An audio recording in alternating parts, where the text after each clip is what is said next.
Thank you, Madam Speaker, for giving me this chance to contribute to this amendment bill of the National Police Service. Madam Speaker, as I support and congratulate Peter Masala, I also want to say that I support all my colleagues in whatever they are saying, because it is true we need the establishment of the psychosocial support centers, especially starting with the county, so that at least we can be able to address mental health challenges within the force by promoting professionalism, stability of the mind, and also accountability. Madam Speaker, it is not only in the police force that we need these psychosocial support centers.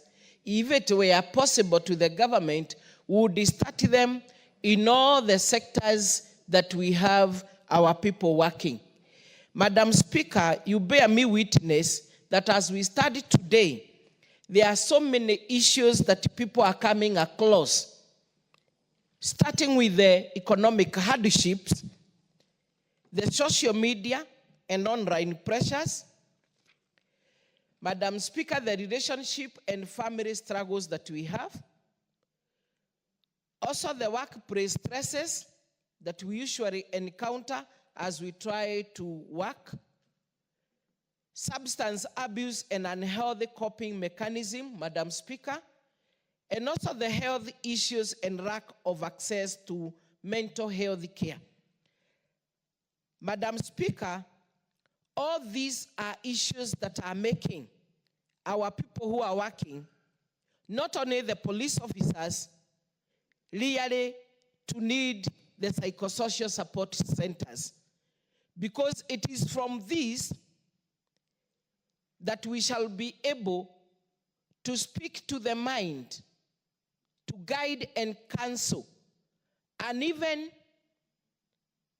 to get closer to many of our people who are getting affected out of all what surround some of the areas that I've talked about. Madam Speaker, you'll find that depression is not only in the police officers and other people who are working for this government, but you're also getting it in our children. Those in secondary schools, in universities, and also in the primary schools. Because when it touches on the economic hardship, and the parents have been hit by this, and their children are in the universities and they require the basic needs, and they cannot be able to be provided by the parents, then you get these children undergoing such problems, equally to those who are in secondary school.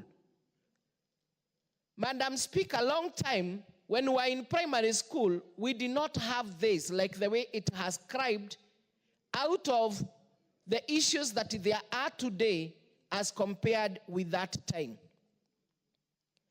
And therefore, Madam Speaker, I can say without any fear or contradiction that this bill is very crucial to be amended so that our Kenyan police officer who are witnessing troubling increase in suicide cases amongst their ranks due to the factors that I've said can really be addressed.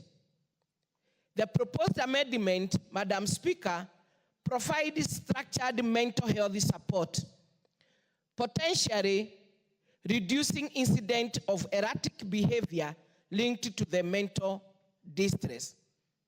Madam Speaker, this is very crucial to the people whose work is to protect us. And thus, we should start by, first of all, looking at their mental well-being first, so that we can enable them to serve the country better. Madam Speaker, you can imagine a police officer who is already mentally depressed and he's being waited to deliver work during the day, maybe rest a bit, And at times, because we still have shortages of staffing, to wake up at night and still go on patrols to protect our people. Madam Speaker, this is not an area that we can forget, bearing in mind their work is to make sure that there is security while we are asleep, in our businesses, and in our working places. And therefore, since this is a constitutional right to each and every Kenyan, then you know we really need, as we go to other sectors, we really need to start with our Kenyan police officers. Therefore, that is why I want to congratulate Honorable Peter Masara for having thought about this, so that the moment we start with this, because I know it's going to yield good fruits, then as a government, we should think of how it can trickle to other sectors, so that at least we can be able to fight the depressions and the stresses in our working areas. Madam Speaker, I know we have such places in our hospitals, but purely on the level 4, 5, and 6, which are not everywhere. Therefore, if we can say in each and every county we start, then we shall be assisting some of the areas, the little that there is, to address the psychosocial in our hospitals.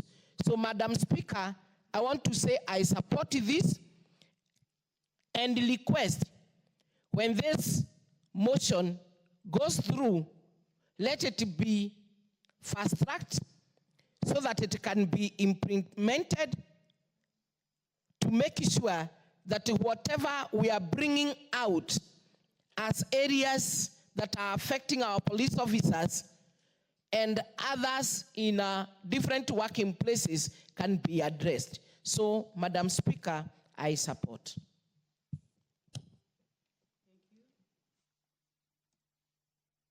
And I would like to say that it is a bill that every Kenyan, I am very sure, would be positive about. Madam Speaker, the police service sector has suffered a lot. And to give them this kind of treatment, I think would be so good for them, considering that our police do go through a lot.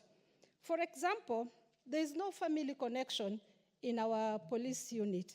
You find the police is transferred every single day, and in the process, they lose connection with their family, the parental family, and even family by marriage.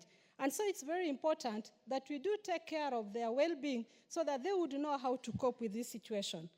Madam Speaker, the police service do need some assistance in financial budget and management.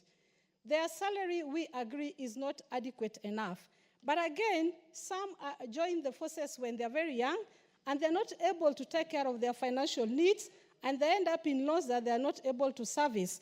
And so this social well-being would be important for them, because in this unit, a lot of challenges will be taken care of.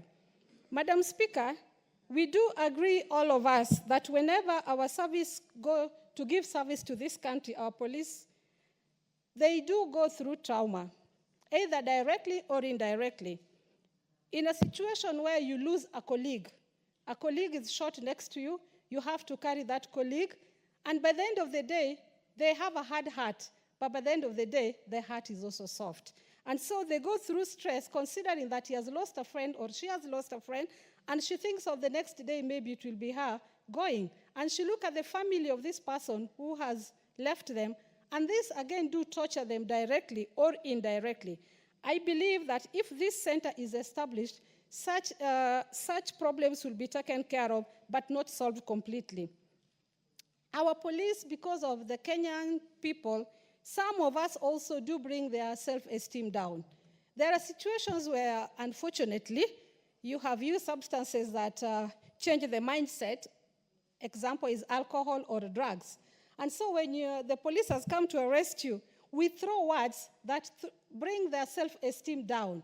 In such a scenario, a police officer might end up using a gun to finish you for bringing himself esteem down.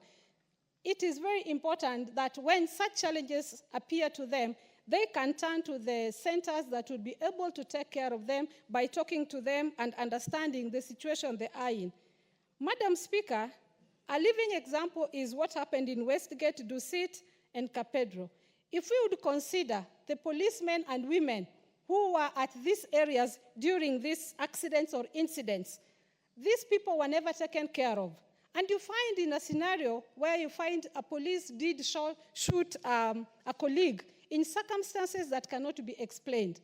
In most cases, it is this trauma that they go through, this stress and the depression that they go through, and nobody understands them. And so a small argument, a policeman ends up using the nearest weapon to him, which is a gun.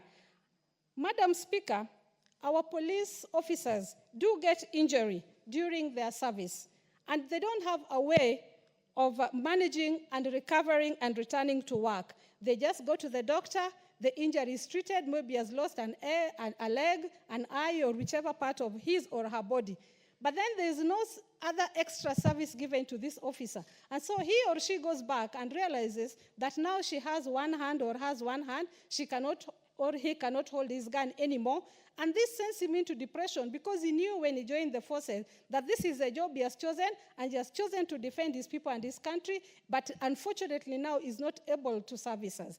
These do send them into serious depression, which ends up piling and sending it down to the family, directly to the children, wife, or mother, or brother, or sister. So I believe if these centers would be available in each and every polling station, instead of putting it at the county level only, but I know finances also are very constrained, but if we could at least try and put it up to the level of a constituency and then later move it downward, even to a sub-county level, so that these services are available. Sometimes it might be difficult for a police officer who works in Nyatike, where I come from, to go to Migori if such services are provided, to go and get that service. That alone can be stress for him or her because she's leaving her family again to go over 60 kilometers to get to such a center. So this is a very good bill. I congratulate the member who brought it up, and I believe that all members of this House will support it in totality.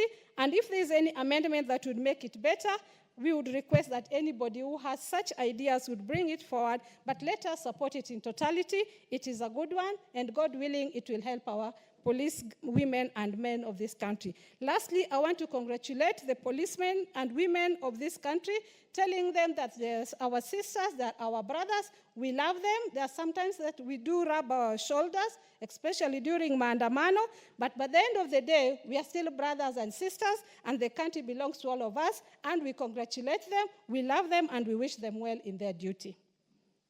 Thank you, Madam Speaker.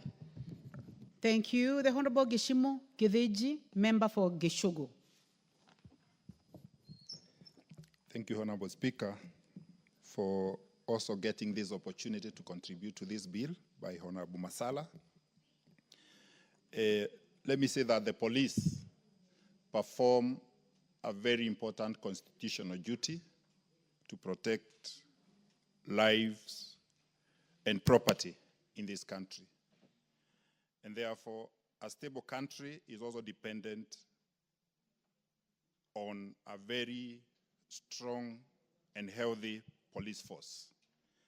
And that is why I'm in support of this bill. And having seen that this bill has gone the entire process, both through the budget committee, being a money bill, and also through the relevant committee, it shows that this bill has really gotten even support before even it came to this House. And because it is very, very important for our brothers and sisters who are serving in the police force, for purposes of managing the issues that affect them so that they can be able to withstand sometimes the hand working conditions that they normally